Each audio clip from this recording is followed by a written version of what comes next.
तुमचं Facebook, Google आणि Apple account hack तर झालं नाही ना? कारण नुकताच एक धक्कादायक अहवाल समोर आलेला आहे आणि त्यानुसार 16 अब्ज लोकांचे पासवर्ड आणि लॉग इन क्रेडेन्शियल्स हे चोरण्यात आलेले आहेत। हा आतापर्यंतचा सगळ्यात मोठा सायबर दरोडा आहे। त्यामुळे गुगल, फेसबुक आणि ॲपल यासारख्या कंपन्यांचे अकाउंट्स खरोखर सुरक्षित आहेत की नाहीत हा विचार आता करायला लोकांना भाग पाडण्यात आलेला आहे। आताची महत्त्वाची बातमी आपण पाहतोय, तुमचं फेसबुक, गुगल आणि ॲपल अकाउंट हे सुरक्षित आहे का याची खातरजमा करून घ्या। ते हॅक तर झालेलं नाहीये ना हे सुद्धा पहा, कारण नुकताच एक धक्कादायक अहवाल समोर आलेला आहे आणि त्या अहवालामध्ये म्हटलेलं आहे की 16 अब्ज लोकांचे पासवर्ड्स आणि लॉग इन क्रेडेन्शियल्स हे चोरण्यात आलेले आहेत। जगातील सर्वात मोठी सायबर चोरी आत्ता झालेली आहे असं लक्षात येत आहे, कारण विविध प्रकारच्या डेटाबेसमध्ये गुगल, फेसबुक त्याशिवाय बऱ्याच अशा सोशल मीडिया अकाउंट्सचे युजरनेम, पासवर्ड जे आहेत ते लीक झालेले, उघड झालेले आहेत।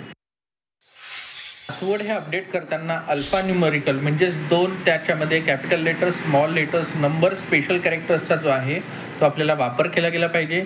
2 फॅक्टर ऑथेंटिकेशन ऑन केलं गेलं पाहिजे, जेणेकरून आपण आपला युजरनेम, पासवर्ड एंटर केला की आपल्या रजिस्टर मोबाईलवरती आणि ईमेलवरती एक OTP येईल। तो टाकल्यानंतरच आपण लॉग इन करू शकू।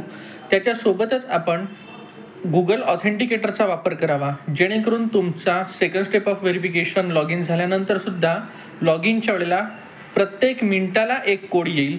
तो कोड जर आपण लॉग इन केला तरच आपला अकाउंट जो आहे तो आपण ॲक्सेस करू शकतो। सो गुगल ऑथेंटिकेशनचा यूज करणं हे सुद्धा आता महत्त्वाचं झालं आहे। पासवर्ड अपडेट करणं ही काळाची गरज नाही, तर आता ते करणं आवश्यकच आहे, नाहीतर तुमच्यावरती विविध प्रकारचे जे आहेत हे सायबर हल्ले नक्कीच होऊ शकतात। तर तुमचं अकाउंट सुरक्षित कसं कराल ते पाहूयात।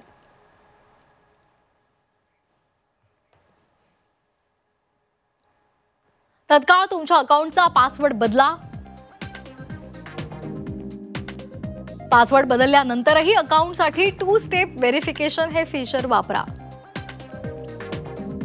तुमचं अकाउंट सुरक्षित करण्यासाठी पासवर्ड ऐवजी पासकी वापरा।